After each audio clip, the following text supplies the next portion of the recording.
Bismillahirrahmanirrahim. Assalamualaikum warahmatullahi wabarakatuh. Bertemu lagi dengan saya teman-teman, Rika NM. Di sini saya akan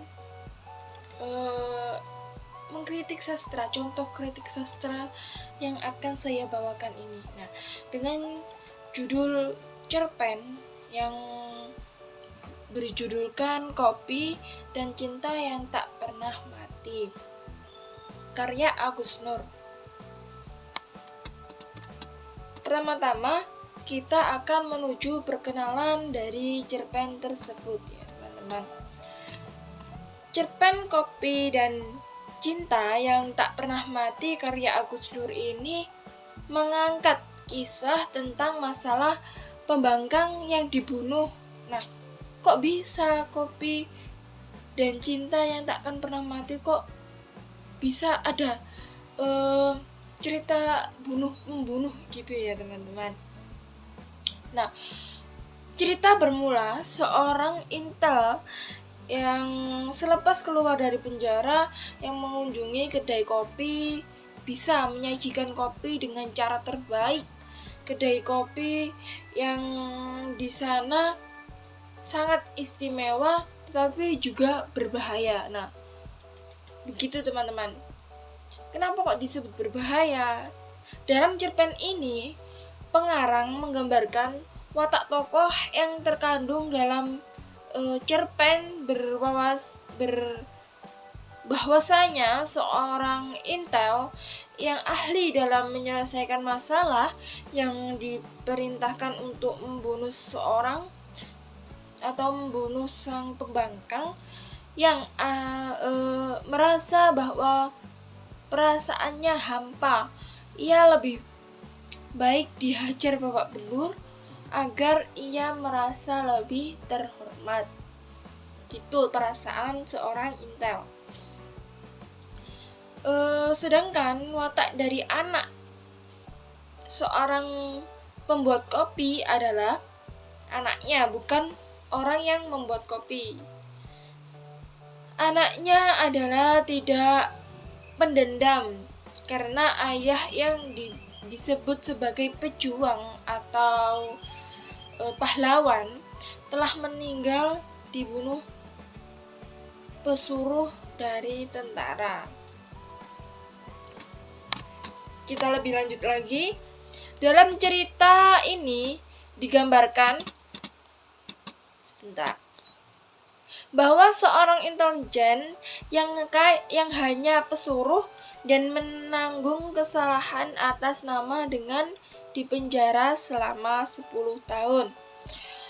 Dan akhirnya selepas dari penjara, ia hanya ingin ke kedai kopi itu saja, ke kedai kopi milik seseorang yang berkumis tebal, badan kurus yang telah dibunuhnya. Di masa lalu, ia bisa dipungkiri hanya kopi di kedai itulah yang sangat nikmat. Dan lidahnya ia pun pergi ke kedai kopi yang ia maksud. Ia masuk ke dalam kedai kopi tersebut. Ia dipandang banyak orang yang masih mengingatnya.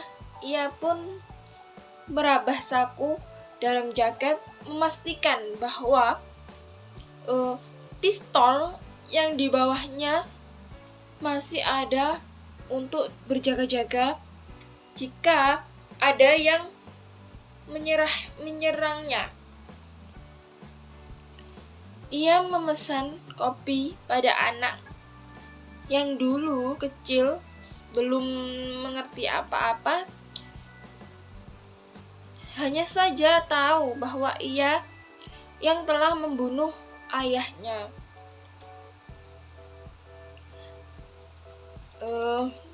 Ia dipandang tajam oleh anak pembuat kopi, dan anak dari pembuat kopi menyaksikan kepadanya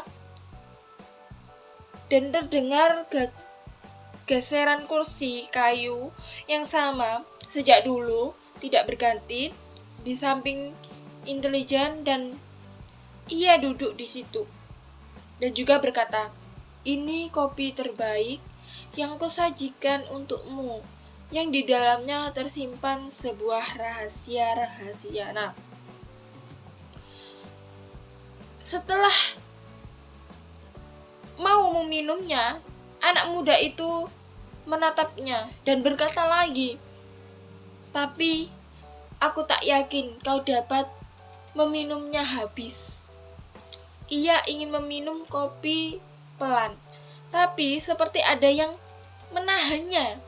Insting yang membuat seorang intel itu mengharuskan sifat kehati-hatiannya. Dalam situasi ini, intelijen berkata, "Aku telah menghabiskan 10 tahun di penjara untuk sesuatu yang dituduhkan kepadaku, yang sebenarnya tak pernah kulakukan," saut anak muda. Pengecut tak akan berani mengakui kesalahannya. Aku hanya orang yang dikorbankan untuk menutupi kesalahan orang lain, kata seorang intel. Salah alamat bila kau mendendam padaku.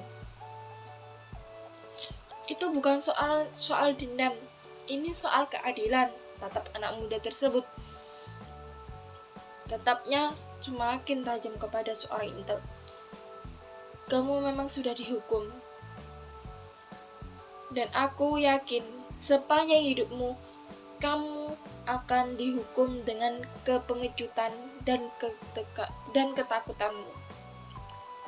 Tapi itu bukan alasan bagiku untuk berhenti menuntut keadilan, kata anak tersebut.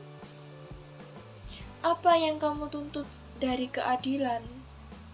Keadilan tidak bisa menghidupkan kembali yang mati. Yang mati memang tak akan tetap kembali, kata seorang anak. Kecuali Tuhan. Ia menimpal perkataan anak muda itu, mencoba berkelakar, mencairkan suasana tegang. Keadilan bukan perkara orang per orang. Ini bukan persoalan antara aku dan kamu, juga bukan persoalan kamu dan ayahku. Jika kamu menganggap ini hanya persoalan pribadi, semestinya kamu menantang ayahku untuk berduel sampai salah satu di antara kalian mati. Itu jauh lebih jantan dan terhormat, tapi aku tahu pengecut sepertimu tak akan pernah berani bersikap jantan seperti itu. Menyedihkan. Memang pengecut selalu selamat oleh kepengecutannya. Kita garis bawahi kata-kata yang itu ya. Itu kata-kata dari anak sang pembuat kopi. Aku bukan pengecut, kata sang pembangkang. Lalu pemuda itu menyuruh meminum kopi yang dibuatnya. Seketika itu ia terdiam, gemang memandang cangkir kopi. Anak muda tertawa masam. Hahaha, apa kamu pikir dengan berani datang ke kedai ayahku, kamu sudah membuktikan keberanianmu? Tidak. Aku yakin kamu datang kemari tidak untuk meminta maaf. Ia melihat poster bergambar wajah berkumis tebal, yakni lelaki penyaji kopi yang pernah ia ajak bicara.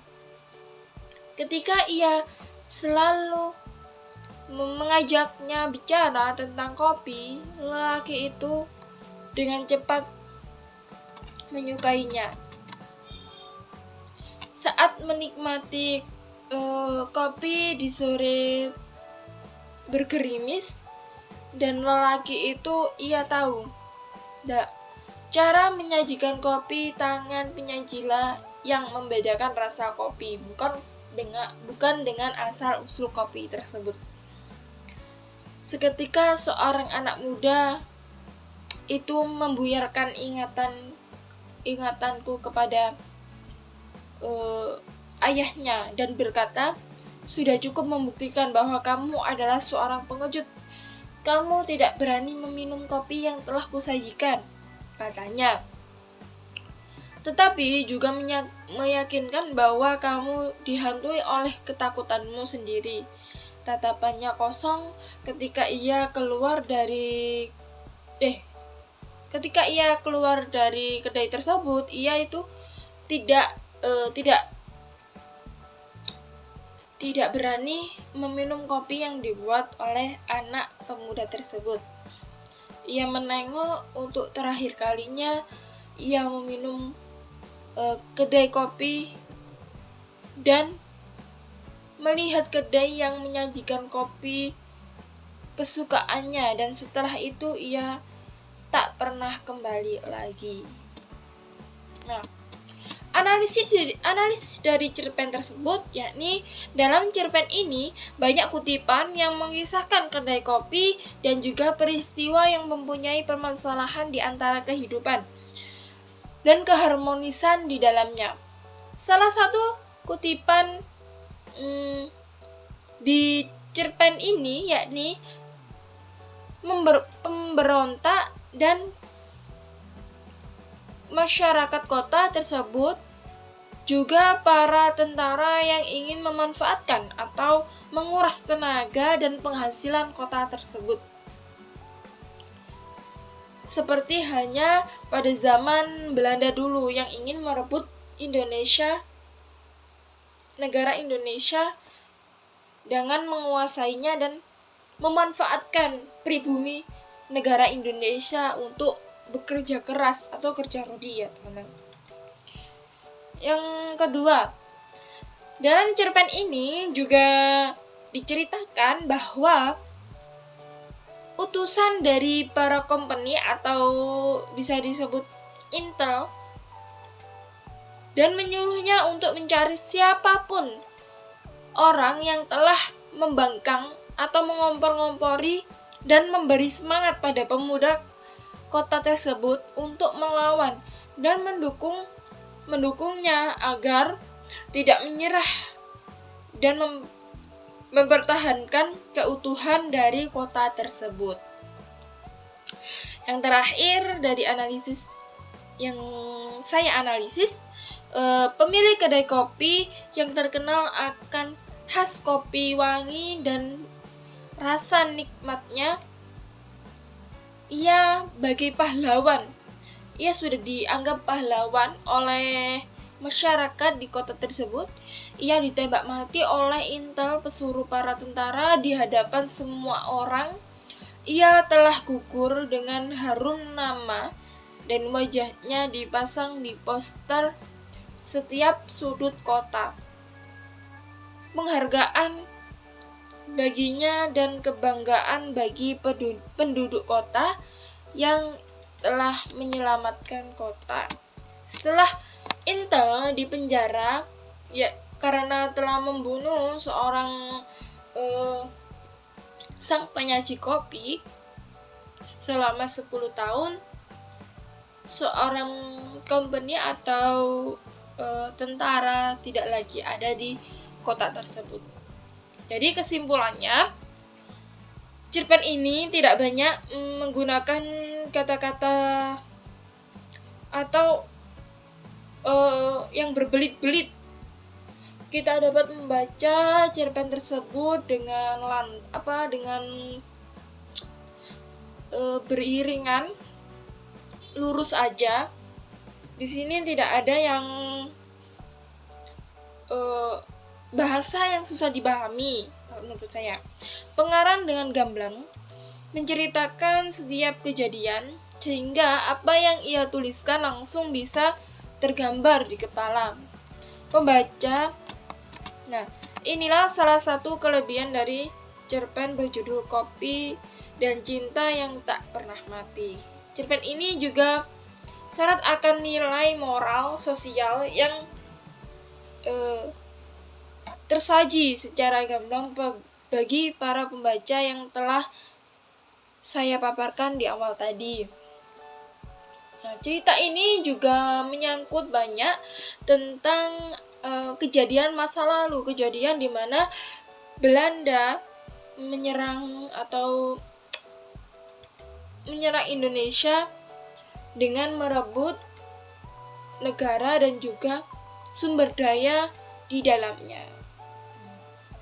Sekian dari saya, pemberitahuan saya, semoga bermanfaat bagi semuanya dan juga mengingat sejarah-sejarah dari penjajahan zaman Belanda dahulu. Jadi kita harus menjaga negara, kota, di mana tempat kita tinggal, di mana tanah air cinta, tanah air kecintaan kita terjaga, terselamatkan. Seperti itu ya teman-teman. Baik, sekian dari kami, saya undur diri. Wassalamualaikum warahmatullahi wabarakatuh. Salam literasi.